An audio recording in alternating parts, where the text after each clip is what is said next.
No Excuse: The Power of Self-Discipline. Written by a New York Times bestseller author Brian Tracy.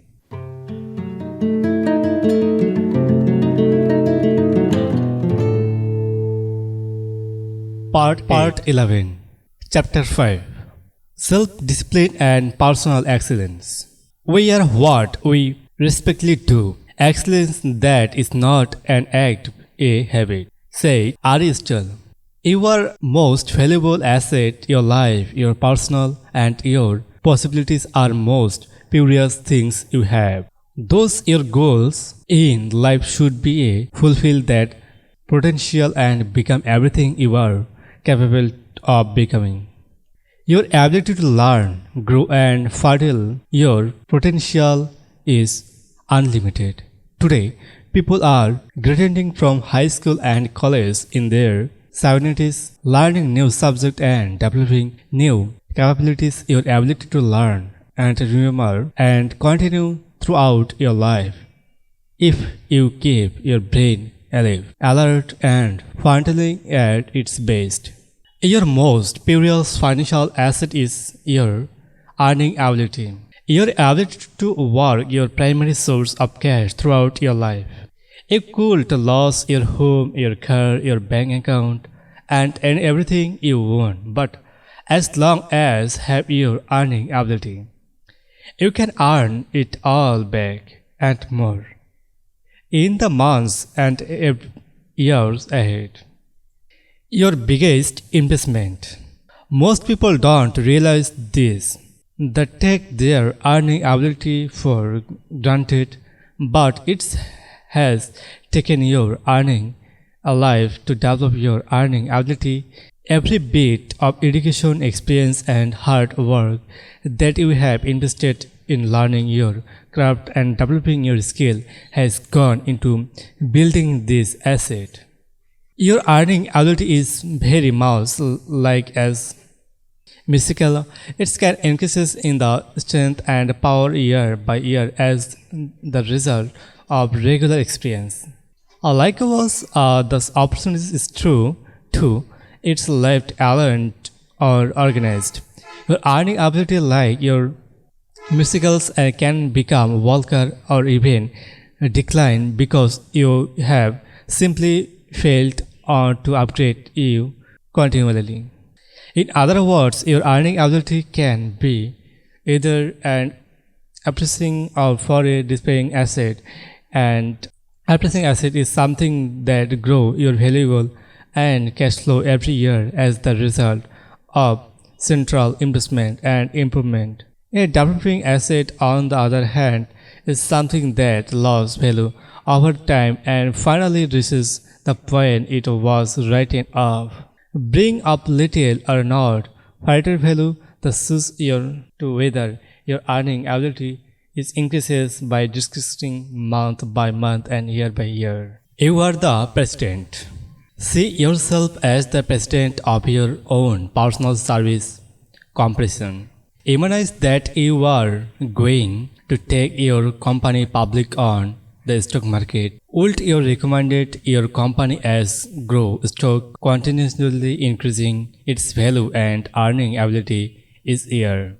Or would you describe your company as one that has lived on up in the market price? That is not really going anywhere in terms of increased value and income.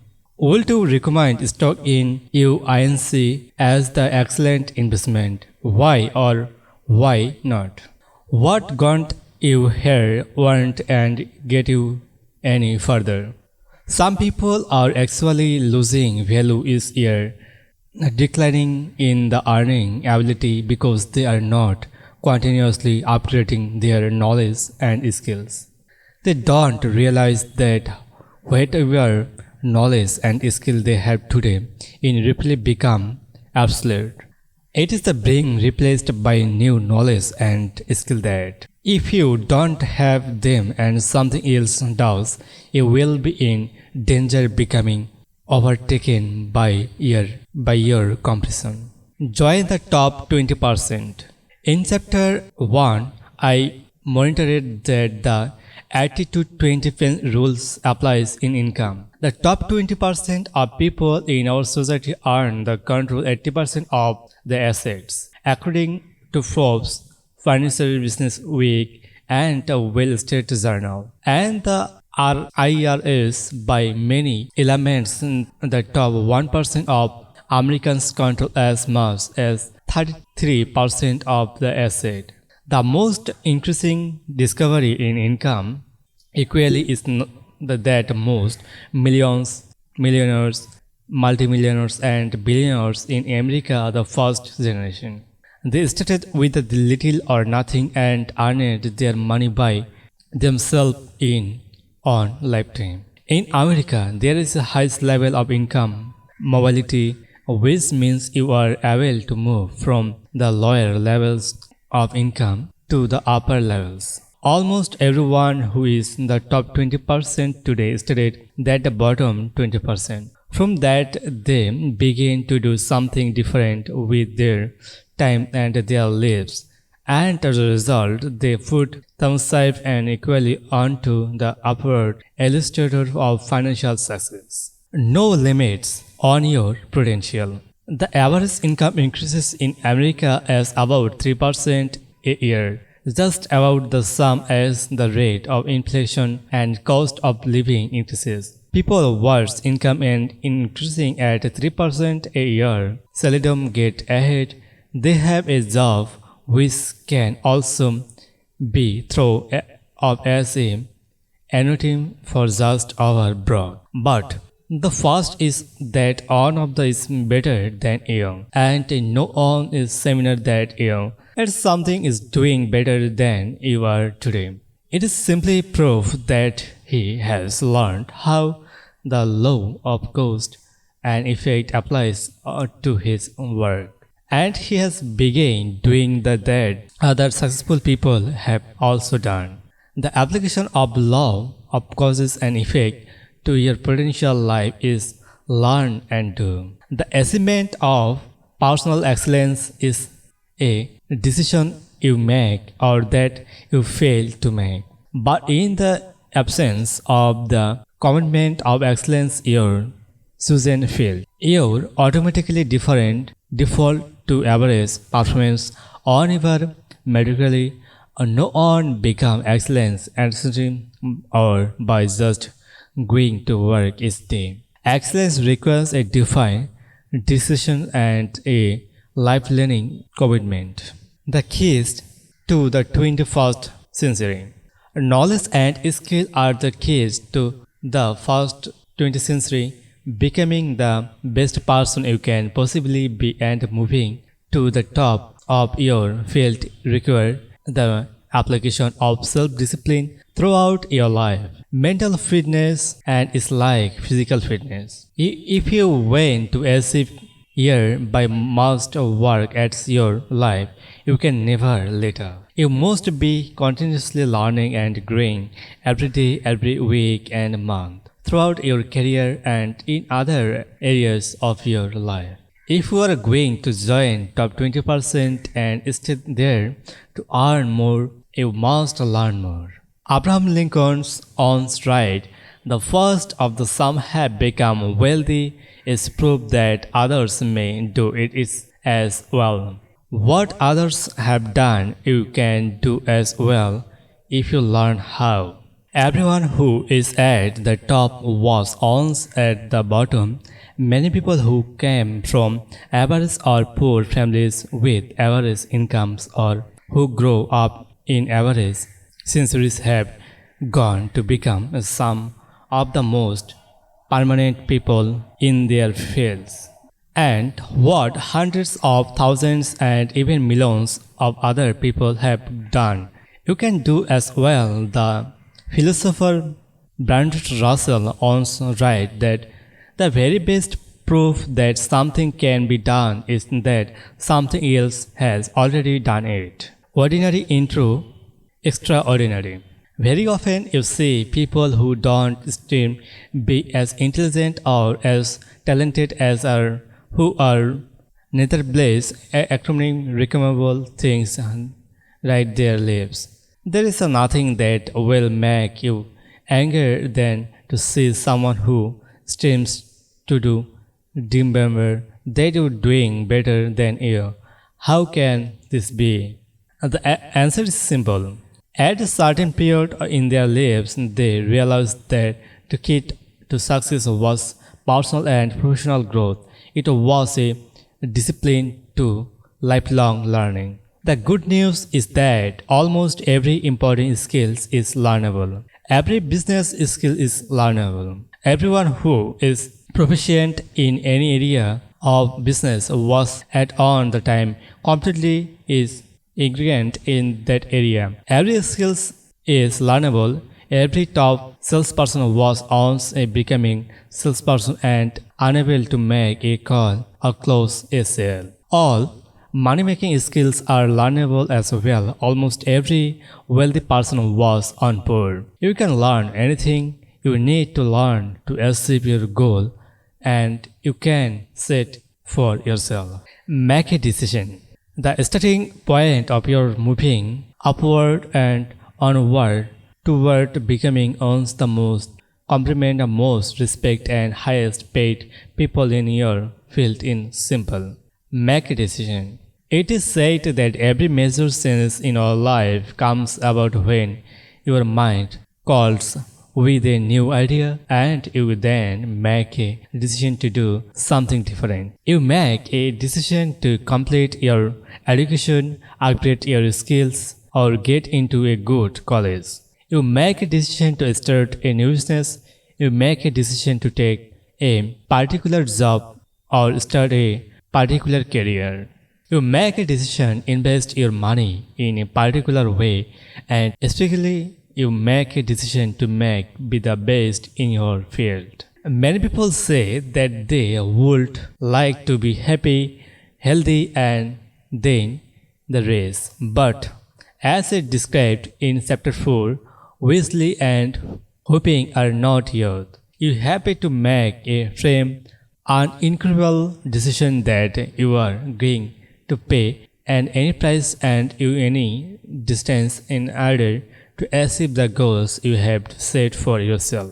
You have to make that decision and you then bring your mental base behind you. From that minute on, you resolve to continue working on yourself and your craft until reach the top 20% or behind. Follow the leaders, not the followers. When you decide to be on the best people in your field, look around you and identify the people who are already at the top. What characteristics do they have in common?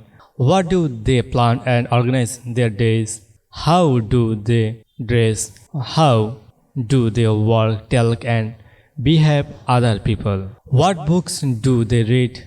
How do they spend their spare time? Who do they associate with? What camps have they taken? What audio programs do they listen in their cars? Those are just a few of the questions you should ask in order to fill out what successful people are doing that might also need to do. After all, you cannot hit the target that you cannot see.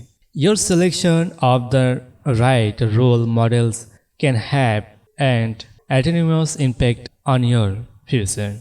Dear David McLeod of Hybrid and author of The Achieving Society, concluded that your choice of a reference group can determine as much as 95% of your success and achievement in life. Your reference group in mind of the people who you feel are just like me. Your natural tendency to adopt the attitudes, style of dress, opportunities, and lifestyle of the people with the one your identity and associate most of the time.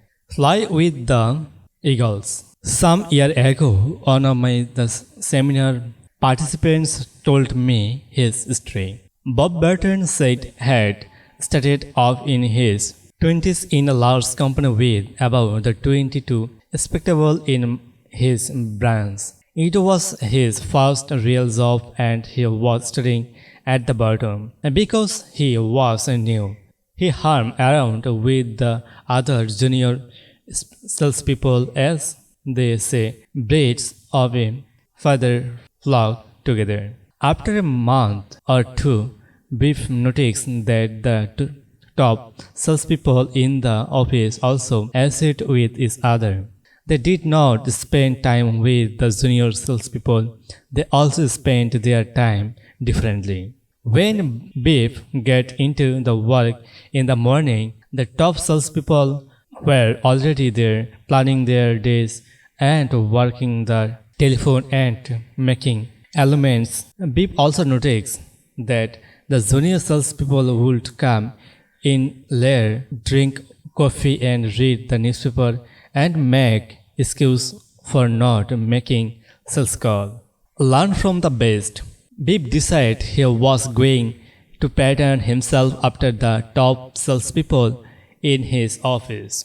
He looked at the way they dressed and groomed, and he resolved to dress and groom the way they did. Each morning he would stand in front of his mirror and ask himself, do I look like on the top salesperson in my office? If the answer was no, he would go back and change his clothes until he felt that his look as good as the best people. He began to come into the office and organize his day before 8:30 o'clock a.m.